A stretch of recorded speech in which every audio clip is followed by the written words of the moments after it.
Gracias a Dios por las alabanzas, ¿verdad? Y nuestro hermano Rolando dice que algunas son viejitas y al mismo tiempo son nuevas porque son alabanzas que no habíamos cantado en mucho tiempo, ¿no?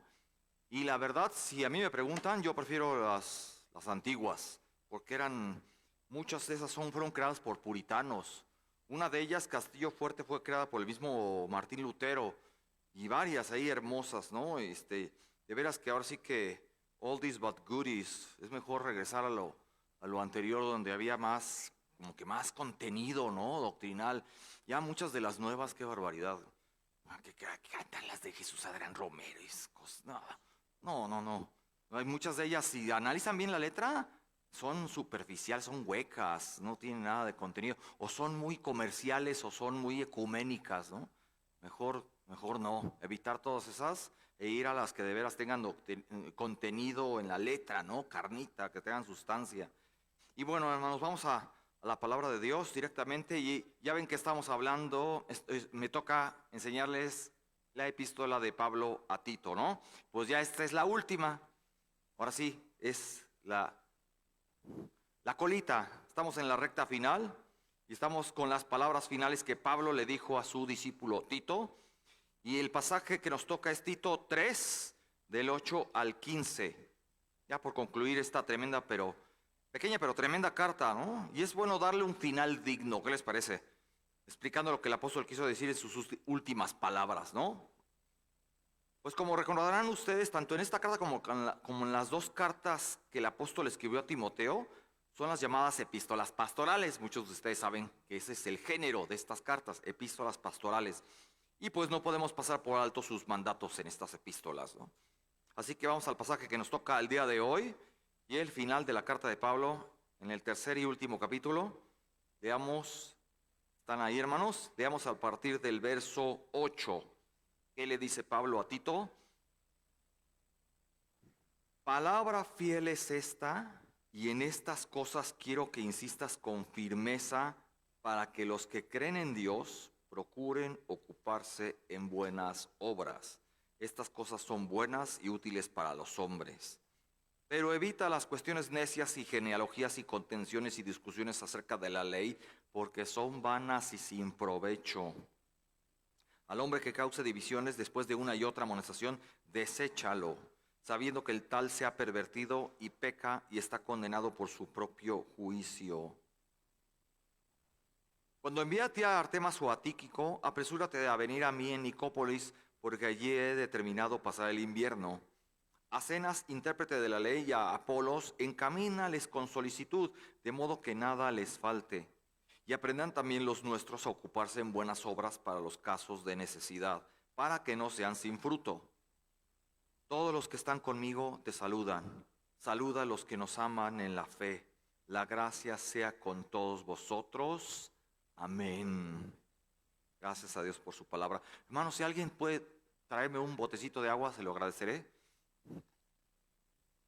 Gracias, bendito Padre, por esta ocasión, este día que nos has traído con bien y que podamos asimilar tu palabra y extraer de ella todas las enseñanzas y principios teológicos que en ella fluyen, Señor. Gracias por tu palabra, en el nombre de Cristo. Amén. Gracias, hermano. Hermanos, como ustedes sabrán, el procurar ocuparse en buenas obras, ya en Cristo, no antes de Cristo, sino ya en Cristo, es un asunto para pensar, para reflexionar, para considerar seriamente. Debemos meditar en ello y preocuparnos siempre por producir obras para el Señor, no para nosotros mismos, siempre para glorificar a Dios. Por ejemplo, Isaías 64, si quieren anotarlo, Isaías 64, versos 5 y 6, Isaías 64 del 5 al 6, nos dice: si bien todos nosotros somos como suciedad y todas nuestras justicias como trapo de inmundicia, y caímos todos nosotros como la hoja, y nuestras maldades nos llevaron como viento. Vean lo que dice el profeta: nadie hay que invoque tu nombre, que se despierte para apoyarse en ti, por lo cual escondiste de nosotros tu rostro y nos dejaste marchitar en poder de nuestras maldades. Vean nada más cómo el profeta Isaías muestra el corazón del hombre, ¿no? Que de nosotros, ¿qué sale de bueno? ¿Qué sale de bueno de veras? Nadie hay quien invoque en el nombre del Señor. Así que las buenas obras que vienen siendo puro show, ¿no? Puro show, puro espectáculo para que la gente nos vea, ¿no? Apariencias muchas veces, ¿no? A veces sí sale de nosotros porque Dios nos dio la capacidad para hacer cosas buenas, nos dio una conciencia, sabemos lo que está bien y lo que está mal, pero muchas veces esas buenas obras son eso, solo el show. Una actitud profunda de agradar a Dios no la había. Y ahora en Cristo todavía nos cuesta trabajo, así que siempre nuestro enfoque debe permanecer ahí, glorificar a Dios. Predicó el pastor J. Vernon McGee, este pastor que ya está en la presencia de Dios.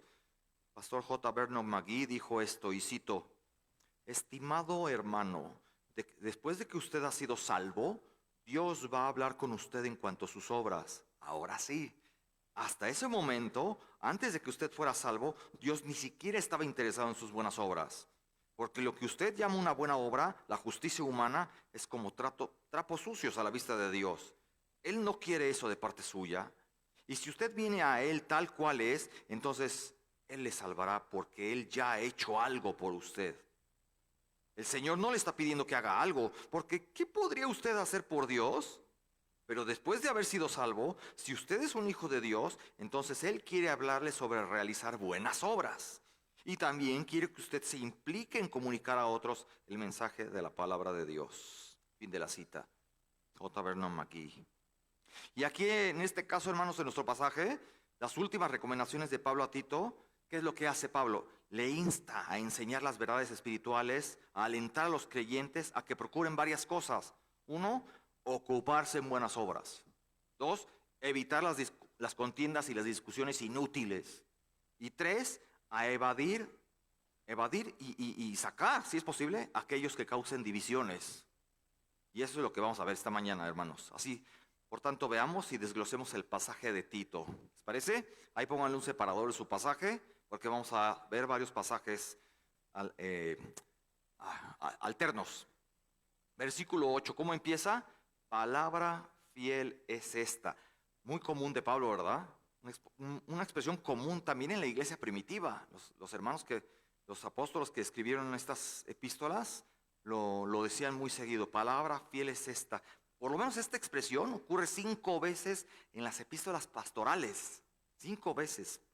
Y en la misma carta a Tito 1:9, ¿no? Cuando le escribe que sea retenedor de la palabra fiel, como le ha sido enseñada. Otro caso, por ejemplo, es 1 Timoteo 1:15, 1 Timoteo 1:15 que dice, palabra fiel y digna de ser recibida por todos. ¿Y cuál es? Ahí el versículo lo dice, 1 Timoteo 1:15, palabra fiel y digna de ser recibida por todos. ¿Cuál es? Que Cristo Jesús vino al mundo para salvar a los pecadores, de los cuales yo, Pablo, soy el primero. Y esa es palabra fiel y digna. Y eso es lo que Tito debía de estar predicando ahí en Creta. ¿Y qué dice más? Y estas cosas quiero que insistas con firmeza. No, o sea, no es suficiente que lo digas, sino que insistas con firmeza. Y en el original griego el término insistas con firmeza es diabebaiomai. Ay, qué palabrita. Diabebaiomai, que significa afirma con toda confianza. Afirma con toda confianza. Aquí en esta ocasión le pide a Tito que afirme la palabra fiel, con confianza y decisión a los congregantes de la isla de Creta, sobre todo a los que sí creen en el Señor, ¿no? Pablo escribió a los creyentes de Corinto, fíjense, 2 de Corintios 4:13, ¿qué es lo que les dijo?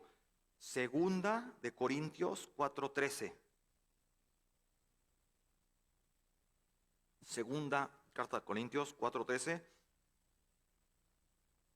Pero teniendo el mismo espíritu de fe, conforme a lo que está escrito, dice Pablo, creí, por lo cual hablé. Nosotros también creemos, por lo cual también hablamos. Con seguridad, firme en lo que crees. Y lo que crees es en la palabra. No estás creyendo inventos, no estás firme en tus propias opiniones, que puede ser pura soberbia, ¿no? Estás tu fe en un cimiento firme, que es la palabra. Y mucha gente sin Dios, por su lado, también habla con decisión y mucha confianza, ¿no? Pero sobre cuestiones frívolas, ¿sí o no? Superficiales, o de temas acerca de los cuales nada saben. Yo opino que no saben nada. Pues yo creo que no saben nada del tema, ni se toman la molestia de investigar, ¿no? Así que lo que quiere Pablo de Tito es que su discípulo tenga que tomar al toro por los cuernos en cuanto a esas discusiones de opiniones tontas que abundaban ahí en Creta, y que enfatice mejor los asuntos de los cuales se ha convencido firme y justamente, y el propósito de quienes tienen de verdad su fe puesta en Dios. Ese es el objetivo de Tito. Los que tienen su fe puesta en Dios crezcan espiritualmente. No andar perdiendo el tiempo en debates, sino enfatizar lo que realmente es la verdad y hacer crecer a los hermanos de Creta. Escribió una vez Dante Alighieri, ustedes lo ubican porque es el autor de la Divina Comedia, ¿no? Era escritor y filósofo italiano. Dijo: sé firme como una torre cuya cúspide no se doblega jamás al embate de los tiempos. Lo dijo con otras intenciones, pero está buena la alegoría, ¿no? Sé firme como una torre cuya cúspide no se doblega jamás al embate de los tiempos. Y la palabra de Dios es lo que nos hace torre fuerte, como la canción de Lutero. Nos hace firmes, hermanos. Y ya, un liderazgo firme, hermanos, impacta mucho y da estabilidad al rebaño. Eso es, no es que haya un dictador acá de este lado, sino que da estabilidad a los oyentes. Y después de esto Pablo le pide algo más a Tito. ¿Que hagan qué cosa? ¿Qué dice ahí el texto? Que procuren ocuparse en buenas obras. ¿Y por qué les pide a los de Creta que en específico estas cosas? Pues porque tenían fama de desobligados. Los de Creta eran unos desordenados. Entonces, enfatiza ahí Pablo que se ocupen, caray, que no anden de ociosos, ¿no? Glotones ociosos. Procuren ocuparse en buenas obras. Así como a los corintios, Pablo casi les estaba rogando que se examinen a sí mismos y por su estilo de vida están realmente en la fe. Y en vez de andar de alborotadores, que se definan si están realmente en la fe y no anden en asuntos ociosos, entremetiéndose en lo que no. Que canalicen los cretenses, que canalicen sus energías a servir a los demás, a negarse a sí mismos y dar frutos dignos de arrepentimiento, ¿no? Recuerden cómo su propio profeta Efiménides, ¿no? Los balconeó. Lo acabo de decir, glotones ociosos. Eran gente impulsiva, temperamental, deshonesta, mucho mentiroso ahí. Tenían que saber todos estos puntos de una doctrina que no es deshonesta. ¿Por qué? Porque Dios no miente. Dios siempre habla con la verdad. Preguntó el siervo Job en Job 22:2. ¿Puede un hombre ser útil a Dios o un sabio útil para sí mismo?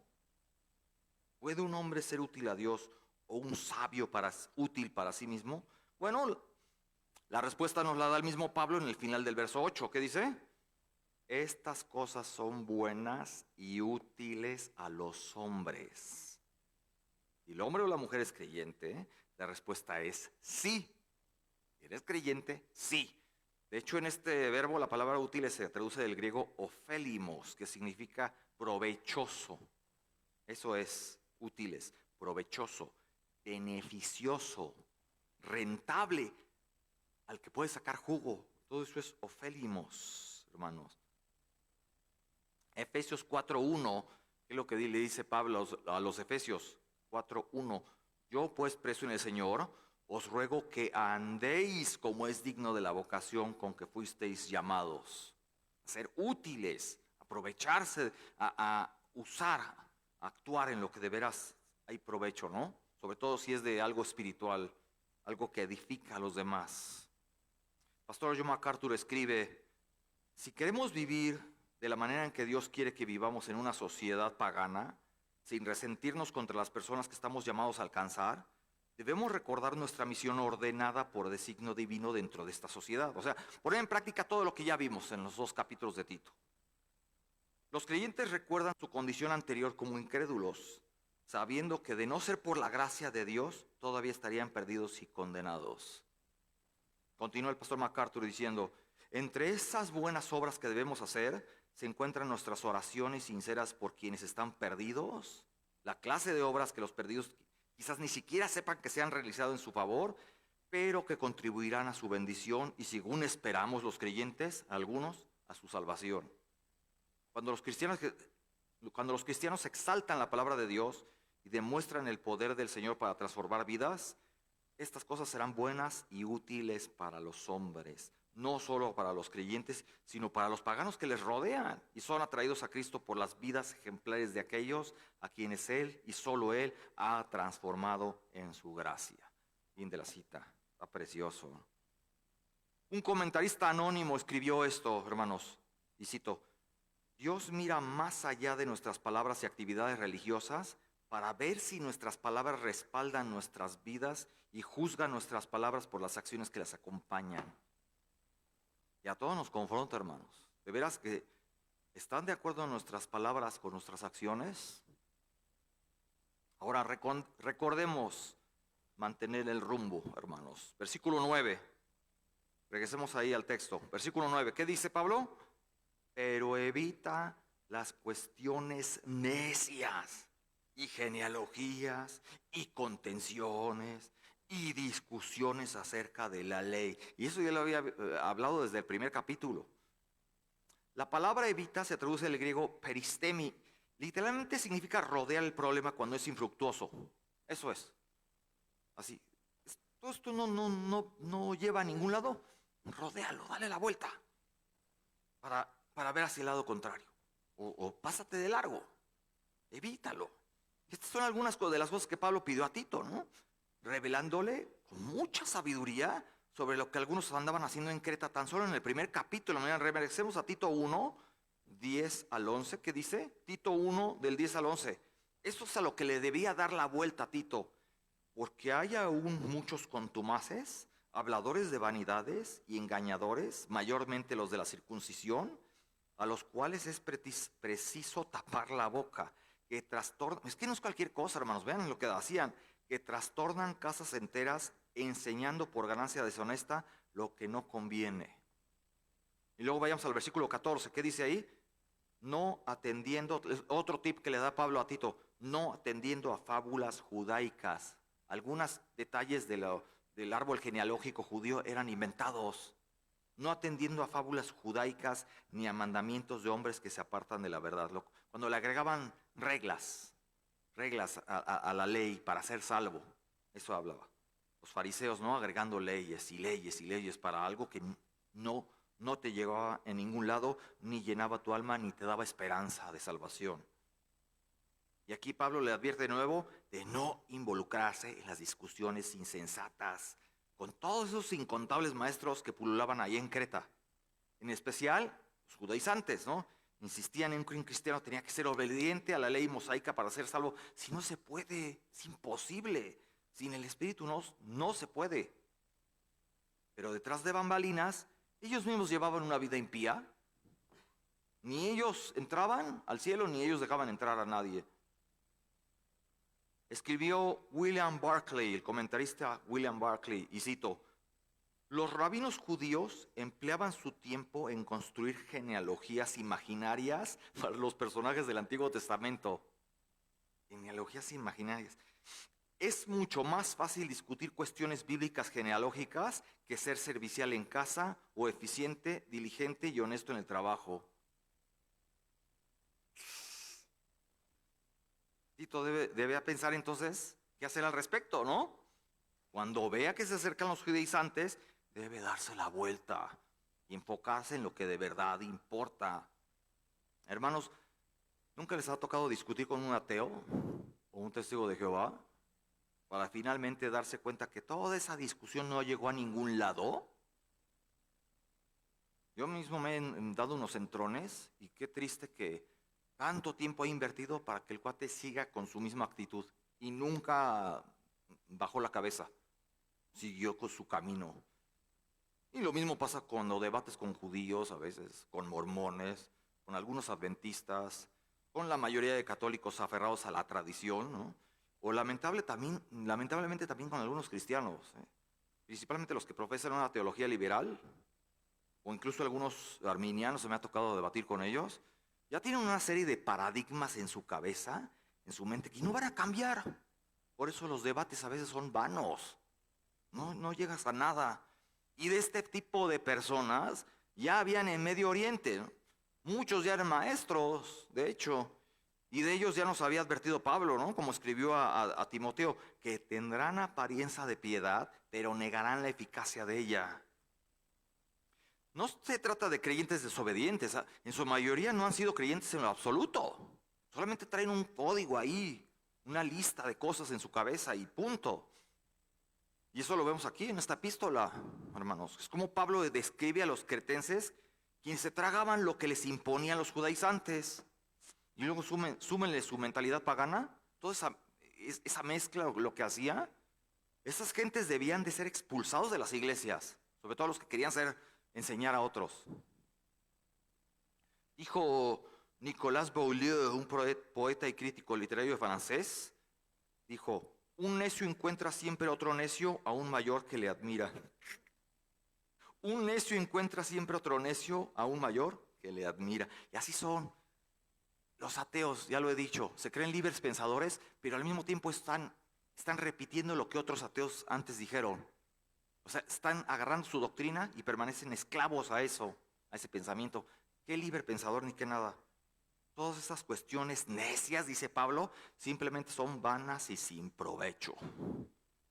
En vez de eso, ¿qué es lo que debía hacer Tito? Enfocarse en la sencilla palabra de Dios y exponerla, y la verdad por sí sola confronta la mentira.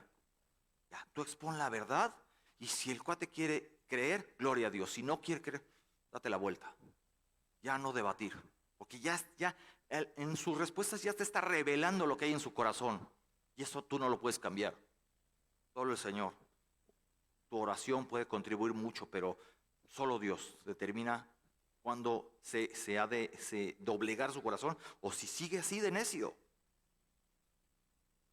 El método bíblico de evangelización, hermanos, es la proclamación de la verdad, no la argumentación del error. Una vez platicó Henry Tolopilo que escuchó en un restaurancito a dos jóvenes debatiendo.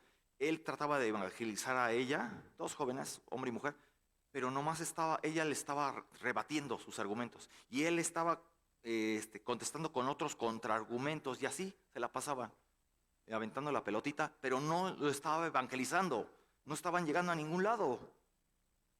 Estaban con la argumentación del error, a ver quién cae, a ver a quién le encuentro más los errores. No llegaban a nada. Nuevamente cito al pastor J. Vernon McGee, que nos platica un caso personal que él vivió.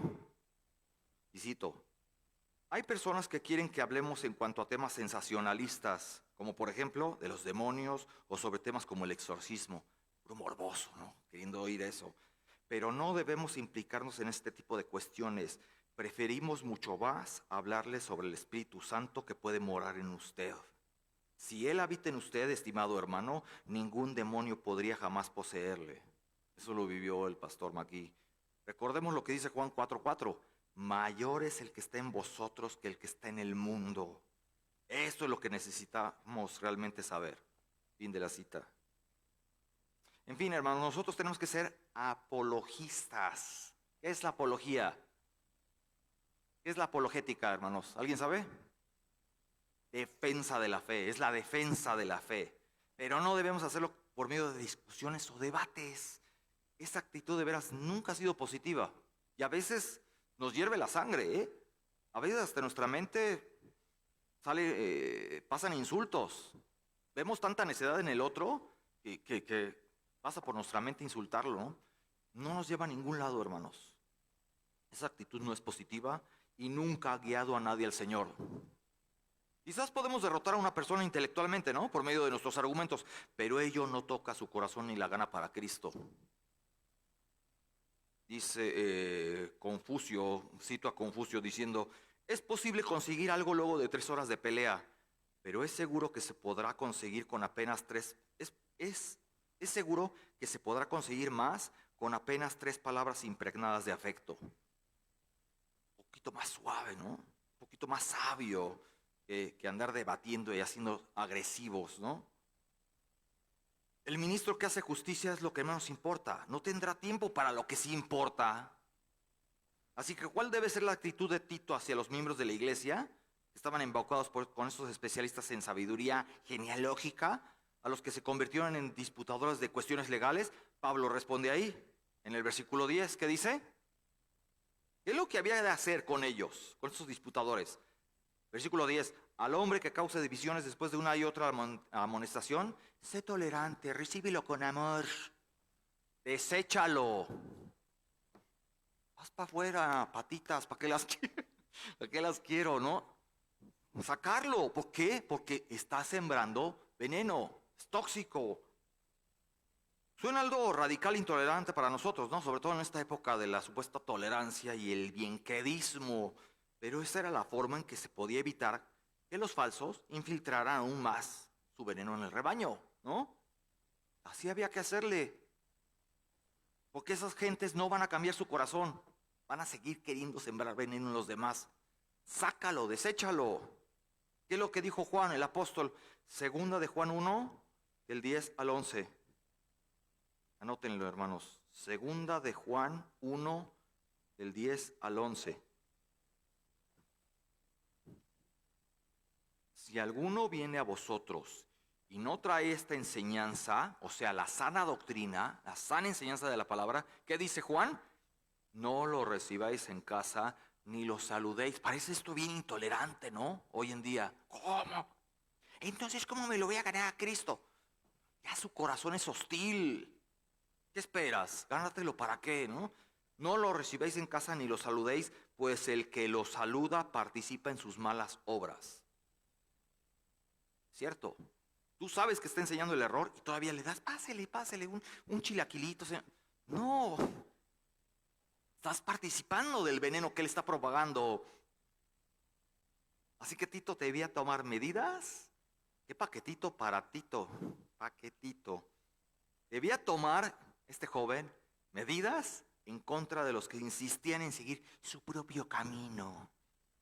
Una obstinación más bien, ¿no? Obstinación que los había condenado a ellos mismos.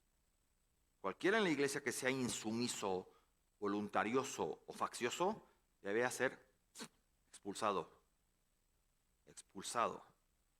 El comentarista Adam Clark nos cuenta esto, y cito, Adam Clark dice: hermanos, trabajen para convencerlo de su error, pero si no quiere recibir instrucción, a la primera, si ha cerrado su corazón contra la condena, entonces, ¿quémenlo vivo?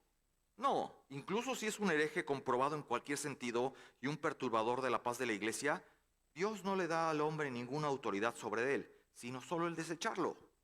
No le hagan daño en el cuerpo, alma o carácter o sustancia. No mantengan comunión con él, simplemente, sino que déjenselo a Dios. ¿Y qué pasa en la palabra de Dios? Que horrenda cosa es caer en manos de un Dios vivo. Deséchalo y déjaselo a Dios. Si quieres, ora por él, pero vas para afuera.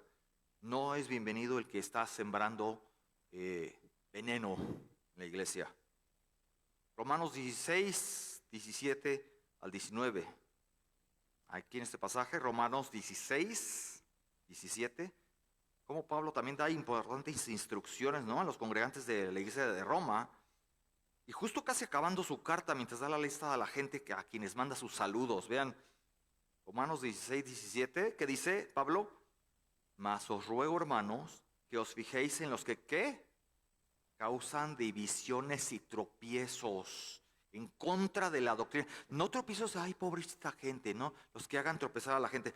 Como que Pablo se enfatiza más en esto, en contra de la doctrina que vosotros habéis aprendido y que os apartéis de ellos. Versículo 18, porque tales personas que no sirven a nuestro Señor Jesucristo, sino a sus propios vientres, y con suaves palabras y lisonjas engañan los corazones de los ingenuos. Muchas veces esos, los venenosos, tienen esa apariencia de que te quiere convencer, ¿no? Y es suave y lisonjero. Abusado con ellos, hay que tener discernimiento con esa gente. Versículo 19, porque vuestra obediencia ha venido a ser notoria a todos, así que me gozo de vosotros, pero quiero que seáis sabios para el bien, ingenuos para el mal. Sabios para el bien, ingenuos para el mal. Simplemente aquí Pablo, al hacer la lista, se le vino a la mente, seguramente se le vino a la mente a alguien conflictivo y egocéntrico de la iglesia de Roma. Y en vez de escribir su nombre, pues les advierte a los demás que se pongan alerta sobre este tipo de gente, porque puede no ser el único, Van a venir más. Y bueno, ¿por qué hay que desechar al individuo que causa divisiones? ¿Por qué? Regresamos a nuestro pasaje de Tito, hermanos. Hay que desecharlo. ¿Por qué? Porque sabiendo que el tal se ha pervertido, peca y está condenado por su propio juicio. ¿Cómo ven, hermanos? ¿Dónde hay tolerancia aquí? Cuando alguien es venenoso y predica el error, cero tolerancia. Cero tolerancia. Porque esa toxina, ese veneno que predica, se va a esparcir a todos los demás. Vas para afuera. Si un microbio, una mosca, un pedacito de desecho entra en una jarra de agua potable, ni modo, hay que desechar todo. Ya no la puedes tomar. Así de radical hay que ser. Para mantener la pureza de la iglesia, la pureza del producto, como el agua. Es curioso que Pablo, por inspiración divina, nos describa la personalidad del individuo que causa divisiones, ¿no? Aquí, ¿cómo es? Un pervertido. Vean las listas de esta persona que causa divisiones. El que causa divisiones, vean lo que es. Uno, es un pervertido, del griego extrefo, que también significa un trastornado, de adentro hacia afuera. Dos, peca. Aquí en griego la palabrita es hamartanei, que es un verbo presente indicativo activo. Es decir, que hay alguien que practica el pecado, que hace maldades constantemente, con la cabeza fría y con plena alevosía y ventaja. ¿Y qué nos dice Juan del que practica el pecado? ¿De quién es? Pues el diablo. Y tres, ya está condenado, del griego autocatácritos, que es un nominativo singular, cuya traducción literal sería autocondenado. Por eso ahí la traducción dice condenado por su propio juicio, que en el original no dice toda esa frase, solamente dice autocatácritos, es autocondenado. ¿Ya vieron? Muchos judíos legalistas, por su duro corazón, quedaron así, autocondenados, condenados por su propio juicio. Tremendo, ¿eh? Y estos individuos han sido la misma clase de personas que Pablo también describió en Gálatas 2:4. Vean lo que Pablo les dice a los creyentes de Galacia. Gálatas 2:4. Solo el versículo 4. Gálatas 2:4. Los falsos hermanos introducidos secretamente, que se habían infiltrado para espiar la libertad que tenemos en Cristo Jesús, a fin de someternos a esclavitud. ¡Qué horror! No es gente que nomás está dando su opinión para expandirte la mente y el horizonte. No, te quieren someter otra vez a esclavitud. Ya siempre ha habido gente así, hermanos, aún hasta el día de hoy. Nuevamente cito a MacArthur. MacArthur comentó en los años 90 esto, y cito: es triste que haya hoy hombres y mujeres en iglesias evangélicas que enseñan ideas ajenas por completo a las Escrituras, los cuales con frecuencia no solo son sometidos a disciplina, sino que en lugar de ellos reciben alabanza y se les dan oportunidades para promulgar sus aberraciones. Y eso lo dijo en los 90. Imagínense hoy día. Dijo un proverbio judío, y cito: con una mentira suele irse muy lejos, pero sin esperanzas de volver. Proverbio judío. Qué curioso que sea judío. Hermanos, cuando le abrimos las puertas a alguien que solo quiere discutir y crear división, las cosas nunca terminan en paz. Y entramos en desgastes físicos, mentales, emocionales y espirituales que pudimos haber evitado. No vale la pena, hermanos, no vale la pena seguir con la gente que no razona, la que solo se deja llevar por sus impulsos de querer tener siempre la razón. Evítalos, hermanos. ¿Qué es lo que leímos con nuestro hermano Rolando ahí al principio del servicio, hermanos? Lo que Pablo les dijo a los tesalonicenses. Ordenamos, hermanos, en el nombre de nuestro Señor, que os apartéis de todo hermano que ande desordenadamente. Ahí está, anótenlo, aprovechen para anotarlo. Segunda de Tesalonicenses 3, del 6 al 15, no lo voy a leer todo de nuevo, pero es segunda de Tesalonicenses 3, del 6 al 15. Ahí como Pablo manda a la iglesia de Tesalónica la manera de aplicar la disciplina, ¿no es cierto? Cómo la disciplina en muchos casos, y dependiendo del contexto, puede y debe aplicarse de una manera amorosa, sin enjuiciamientos, pero con el propósito de remediar, ¿no? De edificar, de restaurar al hermano, de redimir.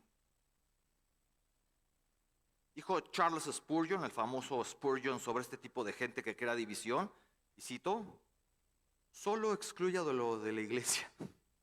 Así dijo Spurgeon, solo exclúyalo de la iglesia, eso es todo. Dice Spurgeon, déjale su máxima libertad para ir a donde le gusta, cree lo que le gusta y haga lo que le gusta. Pero al mismo tiempo usted como gente cristiana debe rechazarle. Eso es todo lo que debe hacer, excepto para orar y trabajar por su restauración. Eso es válido.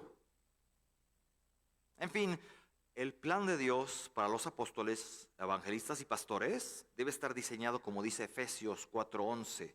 Efesios 4:11, que dice, ustedes se lo saben, a fin de perfeccionar a los santos para la obra del ministerio, para la edificación del cuerpo de Cristo. Eso es lo importante, hermanos. Hasta que todos lleguemos ¿a qué? A la unidad de la fe y del conocimiento del Hijo de Dios, a un varón perfecto, a medida de la estatura de la plenitud de Cristo. Ya para finalizar, hermanos, de todo nuestro pasaje que nos toca hoy, pasemos rápido a las instrucciones personales. A Tito, versículo 12, ahí están. Versículo 12. Ya Pablo terminó todo este tema y ahora cambia el tema y ahora le da unas palabras muy personales a Tito, ¿no? Aquí ya no es algo doctrinal, son indicaciones finales y punto, ¿no? Dice, cuando envíe a ti a Artemas o a Tíquico, apresúrate a venir a mí en Nicópolis, porque allí he determinado pasar el invierno. Aquí Pablo ya le había dicho a Tito que apuntara a los santos en Creta para abundar en buenas obras, ¿no? Ahora se le ordena cuidar de ciertos cristianos viajeros y que pueda ayudar y acelerarlos en el camino, ¿no? Esta era la costumbre de tiempos antiguos. Cuando viajaban era una cosa muy diferente a lo que es ahora, hermanos. En aquellos tiempos, los cristianos y sobre todo los líderes y misioneros pasaban de una ciudad a otra. Y para estar al tanto de las iglesias y ser atendidos o acelerados en su viaje por sus compañeros creyentes. Ahí, perdón, lo leí mal. Los líderes y misioneros pasaban de una ciudad a otra y los cristianos tenían que estar al tanto y atenderlos y acelerarlos en su viaje. O sea, atenderlos, darles hospedaje, darles de comer y después, ¡pum! Hermano, rápido, te desalojo, ni modo. Tienes que seguir tu camino, ni modo que te quedes aquí, ¿no?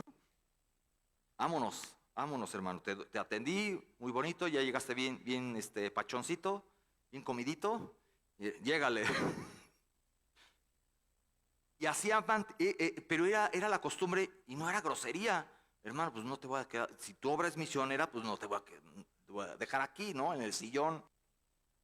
Así mantenían una práctica comunión de amor a todos los santos. Una práctica comunión de amor a todos los santos. Eso era lo que pasaba aquí. Eso es lo que estamos viendo acá en las últimas palabras a Tito. Y la epístola se cierra con referencia a varios hermanos en la fe. Tíquico, Apolos, Artemas y Zenas, casi todos de nombre griego. Y la sola mención de esos nombres nos indica el crecimiento del movimiento cristiano en esos años, en aquellos años. Tremendo. ¿Dónde es Nicópolis? No es una cadena de cines, hermanos. Nicópolis se hallaba en la costa oeste de Grecia. Ustedes ubican Grecia en su mapita. Bueno, en la costa oeste estaba ahí Nicópolis. Artemas o Tíquico iban a ser los cuates que reemplazarían a Tito en su trabajo en la isla de Creta, para que Tito pudiera encontrarse con Pablo en Nicópolis. Ese era el objetivo. Y de Artemas, ¿quién es Artemas? Pues de él no sabemos nada. Todos los comentaristas dicen que no sabemos nada, es un misterio. Se dice que Artemas más tarde fue obispo de Listra, puede ser, pero no se sabe nada más de Artemas. Seguramente en su tiempo fue alguien muy querido de Pablo y le mandó saludos o lo menciona, ¿no? ¿Y Tíquico quién era? Ya el puro nombre me da risa, Tíquico. Parece así como que le da tics, ¿no? Pues fue uno de los compañeros de confianza de Pablo y fue enviado 2 veces por él desde Roma a Asia Menor, el Medio Oriente, en su primer encarcelamiento, ¿sabían? Y esto nos hace ver lo bien dotado que estaba él para ser el sucesor de Tito en Creta, Tíquico. Ya vemos en los saludos finales de Pablo a los Efesios lo que él les escribe, ¿no? Diciendo, vean Efesios 6:21, anótenlo nada más. ¿Qué es lo que dice Pablo a los hermanos de Éfeso? Para que también vosotros sepáis mis asuntos y lo que hago, y todo lo hará saber Tíquico. Aquí a los Efesios le está mencionando a Tíquico, hermano amado y fiel ministro en el Señor. Vean qué concepto Pablo tenía de Tíquico. Con ese nombre pues podría tener una autoestima baja, ¿no? Tal vez, pero no. Era un hombre bien fructífero, hermano amado y fiel ministro en el Señor. Ya en sus saludos finales a los colosenses, ¿qué le escribe Pablo? Colosenses 4 del 7 al 8, anótenlo nada más. Colosenses 4 del 7 al 8 dice, todo lo que a mí se refiere os lo hará saber Tíquico. Otra vez menciona a Tíquico, era un grande, ¿eh? Lo hará saber Tíquico, todo lo que a mí se refiere. Amado hermano y fiel ministro y consiervo en el Señor. Tremendo hombre en la obra.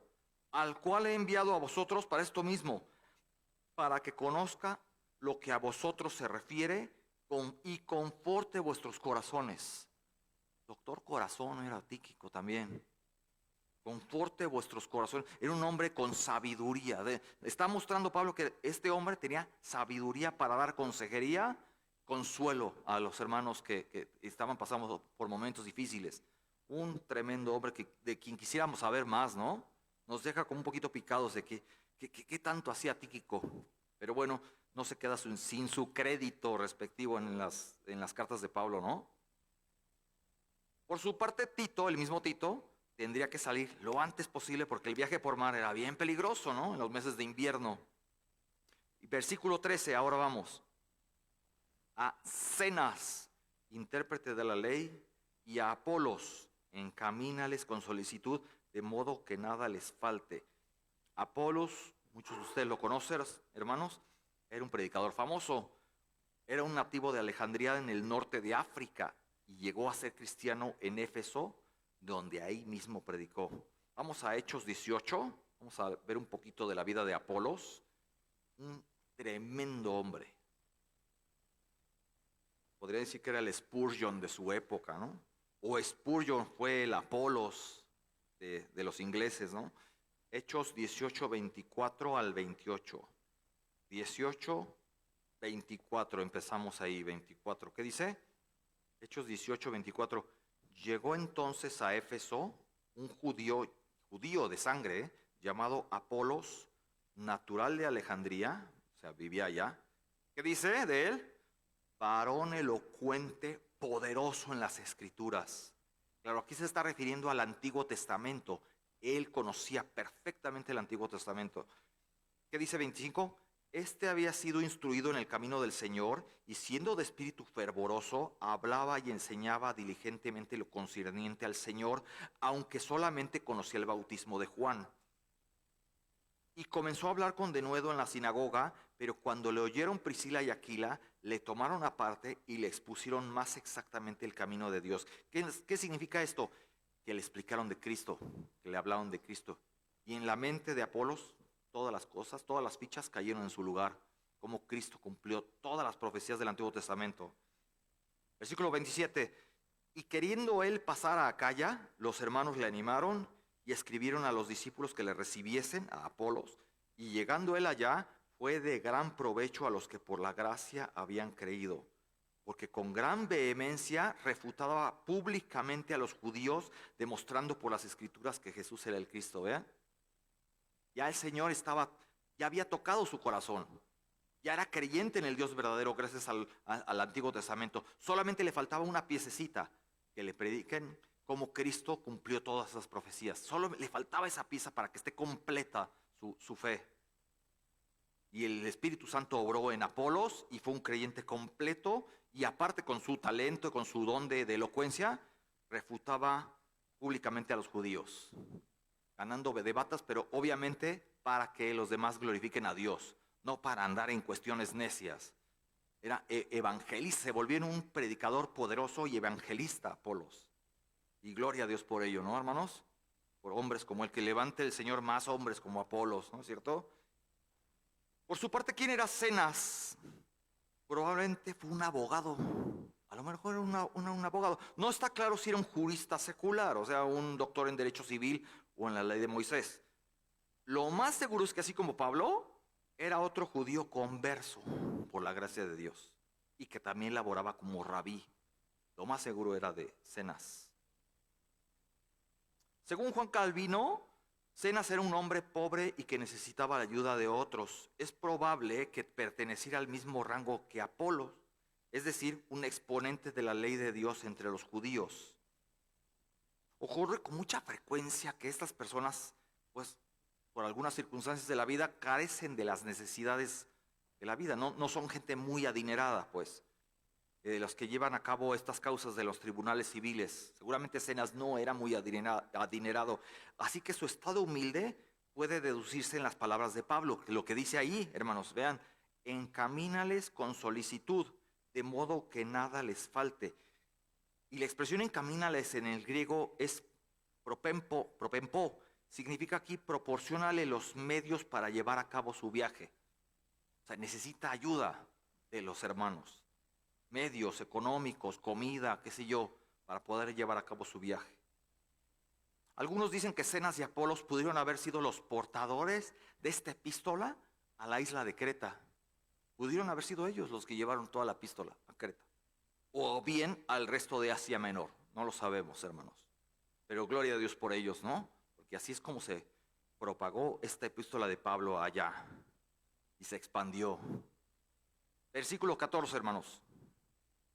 Y aprendan también los nuestros a ocuparse en buenas obras, volvemos al tema de las buenas obras, para los casos de necesidad, para que no sean sin fruto.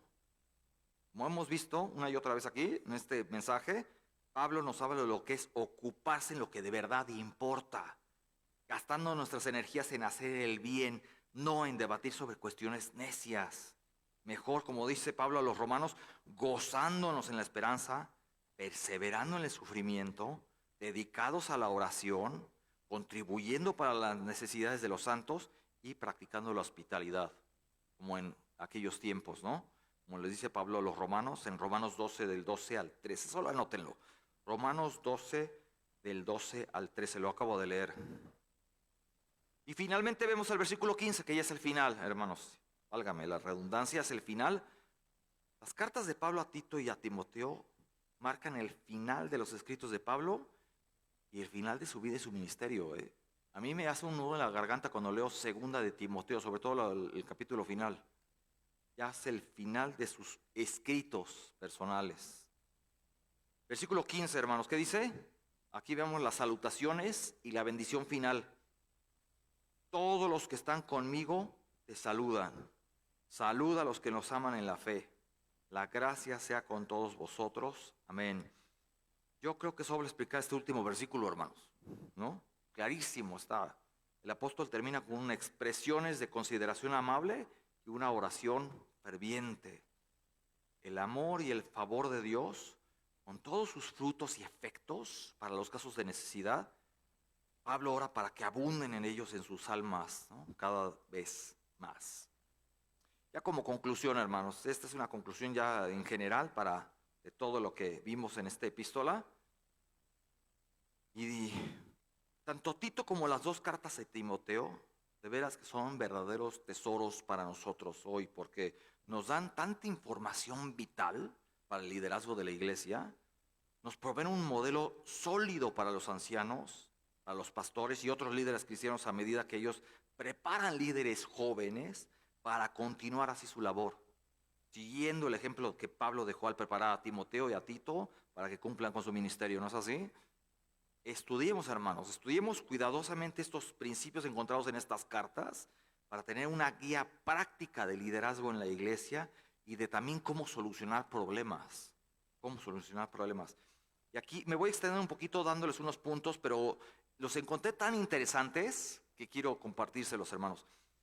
Dice, ¿por qué uno debe estudiar las epístolas pastorales? Según William Hendrickson, el comentarista, es necesario estudiar las epístolas pastorales por estas razones. Dice William Hendrickson esto. Uno, porque arroja, no iba a leer esto, pero me siento tentado a compartírselos, porque está muy bueno. ¿Por qué hay que estudiarlas? William Hendrickson responde, por estas razones. Uno, porque arrojan mucha luz sobre el importante problema de la administración eclesiástica, o sea, de la iglesia. ¿Contienen estas cartas algunas instrucciones acerca del culto público que nosotros haríamos bien en tener en cuenta? ¿Qué cualidades debe poseer un hombre con el fin de ser un buen pastor? ¿Un anciano digno? ¿Un diácono concienzudo? ¿Hasta qué punto deberían participar las mujeres en la obra de la iglesia? ¿Sobre quién descansa la responsabilidad primaria de proveer para los necesitados? ¿Cómo debe tratar el ministro a los varones de edad avanzada que necesitan consejo pastoral? ¿A las ancianas? ¿A los jóvenes? ¿A las jovencitas? Punto 2. Porque ponen énfasis en la sana doctrina. ¿Es cierto que no importa lo que una persona crea mientras sea sincera en lo que cree? No. ¿Es la Biblia la palabra de Dios tal como está presentada o simplemente se convierte en palabra de Dios cuando te toca? Ay, me toca. No, es palabra de Dios todo el tiempo. No es solamente cuando te toca. ¿Cómo debe uno enfrentarse con los herejes? Tan importante, ¿no? ¿Es posible prestar demasiada atención a sus errores? A veces sí, a veces no. Punto 3. Porque exigen una vida consagrada. Las epístolas pastorales. ¿Es posible que una persona sea doctrinalmente sana, pero corrompida en práctica? Oh, está bueno, ¿eh? ¿Deben ser disciplinados los hombres malos? ¿Con cuánta prontitud? ¿Con qué propósito en mente? Pues luego cuestiones así medio turbias, ¿no? Punto 4. Porque responden a la pregunta, ¿tienen valor los credos? ¿Creyó a la iglesia en el periodo de transición, en la formulación de credos, en las declaraciones y en otros medios de transmitir la verdad del evangelio a los interesados y a la juventud que hay ahora? ¿Existían himnos? ¿Está en armonía con la enseñanza de las pastorales como el eslogan credos no, Cristo sí? No, credos sí, Cristo sí. Punto 5. Porque nos cuentan acerca de las actividades finales en la vida del gran apóstol Pablo. ¿Da el libro de Hechos un relato completo de todos sus viajes? ¿Hubo realmente 2 encarcelamientos en Roma? Pues las epístolas pastorales te expanden la historia en la vida de Pablo. Punto 6. Porque son una valiosa fuente para la comprensión de la historia de la iglesia en el tercer cuarto del primer siglo después de Cristo. Y punto 7 y último, porque en estas epístolas, tanto como en todas las demás, y lo más importante, Dios nos habla.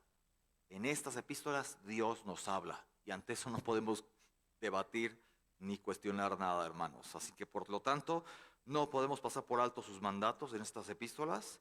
Y termino ya con las palabras que el mismo Pablo escribió, pero a los creyentes de Filipos. Filipenses 1 del 8 al 11. Con esto terminamos, hermanos. Anótenlo. Filipenses 1 del 8 al 11. ¿Qué dice Pablo a los creyentes? Porque Dios me es testigo de cómo os amo a todos vosotros con el entrañable amor de Jesucristo. Y esto pido en oración, que vuestro amor abunde aún más y más en ciencia y en todo conocimiento. ¿Para que qué? Para que aprobéis lo mejor, a fin de que seáis sinceros e irreprensibles para el día de Cristo, llenos de frutos de justicia que son por medio de Jesucristo. ¿Para qué? ¿El fin? Para gloria y alabanza de Dios. Oremos, hermanos. Gracias, bendito Señor, porque tu palabra nos ayuda, nos exhorta, nos inspira, nos confronta y nos anima a seguir en buenas obras cuyo fin sea tu gloria. Eso es. Y cómo tener discernimiento. Necesitamos crecer en discernimiento para refutar las enseñanzas falsas de tanto hereje que abunda y tanto falso maestro y tanta gente que también quiere causar divisiones, darle la vuelta o desecharlo. Gracias, Señor, por la vida de Pablo, por la misión que tuvo Tito en la isla de Creta y la cual toda esta epístola nos llena de enseñanzas para lo que debemos hacer nosotros como iglesia, Señor, y aplicarlo. Y ser sinceros, ser transparentes, Señor, no hacerlo por ninguna apariencia, sino que realmente lo vivamos, Señor. Vivamos estas enseñanzas tuyas tan hermosas. Gracias, bendito Señor, por tu palabra. En nombre de Cristo Jesús. Amén. Muchas gracias, mis hermanos. Que Dios bendiga su palabra.